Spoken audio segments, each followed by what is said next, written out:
Посетете сайта www.прием-благоевград.bg и изберете система за прием на деца в детски градини, ясли и училища.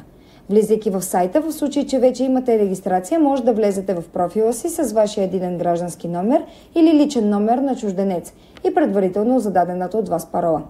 А ако все още нямате регистрация, може да го направите от тук.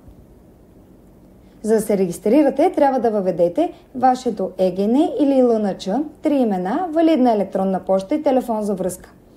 А след това введете парола по ваш избор с не по-малко от 8 знака и я потвърдете.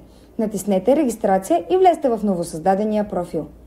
Най-отгоре на началната страница може да изберете между детски градини и детски ясли спрямо това за какво кандидатствате. От падащото меню изберете регистрация и започнете процеса на кандидатстване. Като информация за акаунта трябва да попълните ЕГН или ЛНЧ, с което сте се регистрирали, и 3 имена, след което запишете и продължете напред. Добавете личните си данни в ролята на родител, настойник или представител на социална или интегрирана здравно-социална услуга за резидентна грижа. Като от падащото меню изберете населено място, адрес, валидна електронна поща или телефон за връзка. Запишете и продължете напред. В полетата данни за детето попълнете 3 имена и ЕГН или ЛНЧ на детето, за което подавате заявление. Като ако то вече посещава детско заведение, попълнете името и населеното място, в което се намира. Запишете и продължете.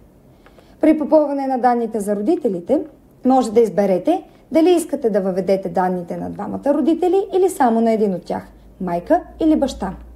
След като сте направили своя избор, добавете 3 имена, адрес, длъжност и телефон за връзка, като накрая попълвате полето за брой деца, за които подавате заявление.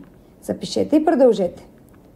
Важно е да се отбележи, че датата и часът на кандидатстване не играе роля в класирането, за сметка на предимствата, отбелязани на настоящия екран.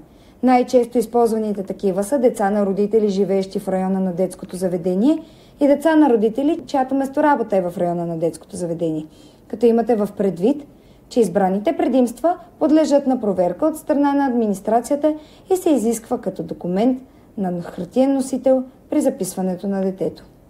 Молим ви подробно да се запознаете с правилата за приемане на деца в детските заведения на територията на община Благоевград, които може да намерите тук, както и с политиката за поверителност на община Благоевград относно обработката на предоставените от вас лични данни.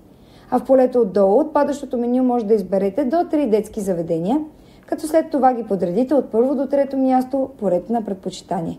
Натиснете бутона «Регистрация», за да завършите и изпратите вашата кандидатура.